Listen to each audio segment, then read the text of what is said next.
দাঁড়িয়ে আছি নামাজে, আর আব্দুর রহমান আস-সুদাইস জাহান্নামের আয়াত তেলাওয়াত করছেন, আর চোখ দিয়ে যেন পানি আসছে, বাচ্চা ছেলের মতো হাউ হাউ করে কাঁদছেন।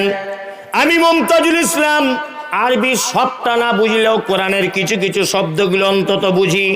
যখন আমি কোরআনের শব্দ বুঝতে পেরে গেলাম, আল্লাহ জাহান্নামীদের কথা বর্ণনা করছেন, আর এই জাহান্নামের কথা শুনে আব্দুর রহমান আস-সুদাইস তিনি কাঁদছেন। আমার চোখ দিয়ে পানি চলে এলো। আমার পাশে ও ছিল, ও হাউ হাউ করে কাঁদছে। Ethiopia, Tanzania, German, Japan, France, London, পৃথিবীর যে যেখান থেকে গেছে সবাই হাউ হাউ করে কাঁদছে। আর আমার ডান দিকে দাঁড়িয়ে আছে চাচা, অশিক্ষিত লোক। চাচাও দেখছি বাচ্চা ছেলের মতো করে কাঁদছে। নামাজ শেষ হয়ে গেল, চাচাকে জিজ্ঞাসা করে বললাম, চাচা সত্যি করে বলো, আমি মুমতাজুল ইসলাম কোরআন বুঝি, এই কারণে কাঁদলাম। কাবার ইমাম কোরআন বোঝে, এই কারণে কাঁদলো। আমার পাশে আছে মঞ্জুর, ও আলেম মানুষ, কোরআন জানে বলে কেঁদেছে।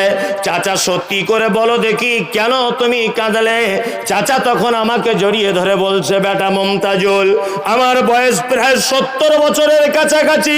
50 বছর ধরে আমাদের গ্রামের মসজিদে নামাজ পড়তে যাই। ইমাম সাহেব কোরআন তেলাওয়াত করে, কিন্তু একদিনও কোরআন তেলাওয়াত শুনে আমার ঈমান বাড়ে না। কিন্তু কাবা শরীফের তেলাওয়াত শুনে আমার মন যেন গলে চোখ দিয়ে পানি পড়ে জামা ভিজে গেল। আমি বললাম, আল্লাহ বলেছেন, যাদাতুহুম ঈমানা ওয়া আলা রাব্বিহিম ইয়াতাওয়াক্কালুন। মুমিন তারা যাদের সামনে কোরআন অবতীর্ণ করে দেওয়া হয়েছে, আর এই কোরআনের তেলাওয়াত মুমিনের সামনে যখন করা হয়, আল্লাহ বলছে, আয়াতুহু যাদাতুহুম ঈমানা। মুমিন একটা একটা করে আয়াত শুনবে, তার ঈমান যেন অটোমেটিকলি বেড়ে যাবে। কোরআন পড়লে ঈমান বেড়ে যায়, যায় না? আর আমাদের আল্লাহু আকবার, আল্লাহ বলছে যিকরা লিল মুমিনিন, মুমিনদের জন্য কোরআন, তাই না? যত রকমের যা কিছু আছে, এটা কিসের জন্য এসেছে? কোরআন। কিসের জন্য?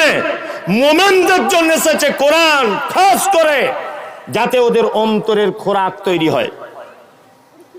এই যে আর মনে হয় 15-20 দিন পরে রমজান শুরু, 20 দিন পর রমজান শুরু, 20-22 দিন পর। হ্যাঁ, চাষিবাসী মানুষ মসজিদে তারাবির নামাজ পড়তে যায়। তারাবির নামাজ পড়তে গিয়ে ইমাম সাহেব যদি আস্তে আস্তে ধীর স্থির ভাবে সুন্দর করে যদি কোরআন তেলাওয়াত করে, তা মুসল্লিরা আবার অভিযোগ করে কমিটিকে বলে, ইমাম সাহেব একটু চেঞ্জ করে দাও। তো বলছে কেন?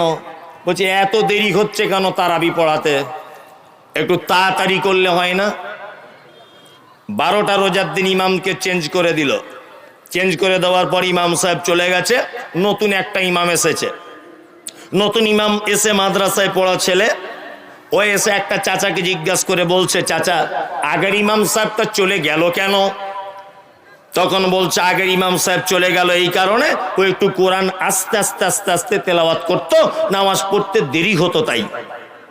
এ মাদ্রাসায় পড়া ছেলে বুদ্ধি বেশি, এ তখন বলছে, তাহলে যত তাড়াতাড়ি যে পড়াতে পারবে ও বড় ইমাম। ও এসেই আল্লাহু আকবার, আলহামদুলিল্লাহ রাব্বিল আলামিন, আমিন, ইয়াসিনুল কুরআন, আল্লাহু আকবার। ও পড়াতো 40 মিনিটে, এ শেষ করে দিয়েছে 25 মিনিটে। মুসল্লি তখন বার হয়ে বলছে, শালা এই হচ্ছে বাপের বেটা ইমাম। বলছে না, বলছে এই হচ্ছে ইমাম। আল্লাহু আকবার। নামাজ হবে তো? হবে? হবে না।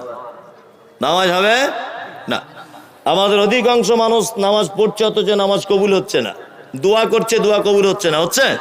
হচ্ছে না। তার একটা কারণ কি? পবিত্র আল কোরআন ধীর স্থির ভাবে তেলাওয়াত না করা। সূরা ফাতিহা কটি আয়াত আছে? 7টি আয়াত। 7 নিঃশ্বাসে তেলাওয়াত করতে হবে। কি বললাম বুঝলেন? আস্তে আস্তে করে। আলহামদুলিল্লাহি রাব্বিল আলামিন।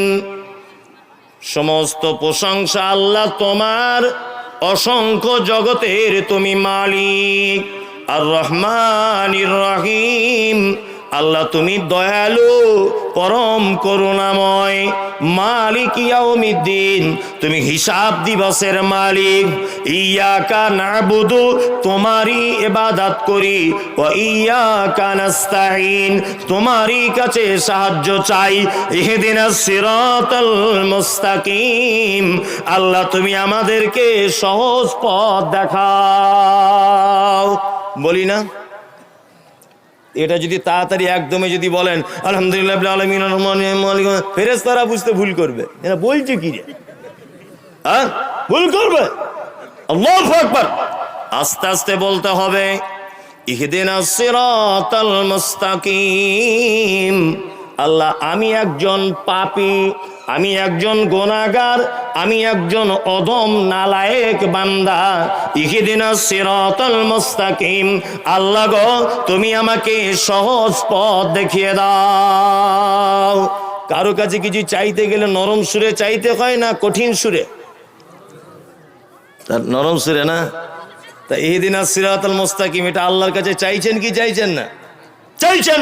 তাহলে একটু নরম করে চাওয়া লাগবে কি লাগবে না? লাগবে। চলুন তাহলে দুটো আয়াত হলো, তাই তো? তারপরে আয়াতটা শুরু করে দিই। এক, আল্লাহ বলছেন ইত্তাবিউ মা উনজিলা ইলাইকুম মির রাব্বিকুম ওয়ালা তাত্তাবিউ মিন দুনিহি আউলিয়া কলিলাম মা তাযাক্কারুন। ইত্তাবিউ, আনুগত্য করো কার? ইলাইকুম মির রাব্বিকুম, ও রবের পক্ষ থেকে যেটা অবতীর্ণ হয়েছে। আনুগত্য করা লাগবে কাকে? পবিত্র আল কোরআনকে, তাই না? দুই, ওয়ালা তাত্তাবিউ, আল্লাহ বলছে আনুগত্য করবে না মিন দুনিহি, এইটাকে বাদ দিয়ে, আউলিয়া, অলির বহুবচন কি? আউলিয়া। এই জায়গাটা কিছু কথা বলছি, ঝামেলা লেগে যাবে কি ভয় লাগছে মনে মনে। ঝামেলা লাগলেও বলিয়ে দিই। কি বললাম বুঝলেন? খুব কঠিন কঠিন কথা।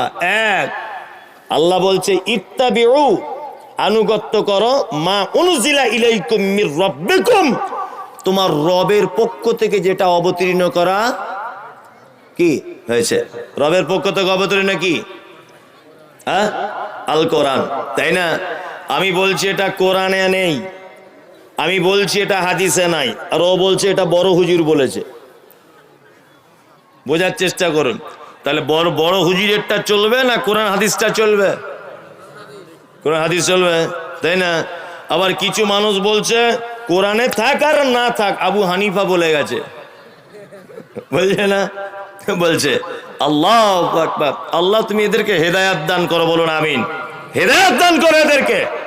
কিসের আবু হানিফা, কিসের ইমাম শাফি, কিসের ইমাম আহমদ বিন হাম্বল, আর কিসের তোমার হুজুর? হুজুর হিসাবে তাকে বাড়িতে দাওয়াত দিয়ে খাওয়ান, সম্মান করুন, এটা জায়েজ, অসুবিধে কিছু নাই।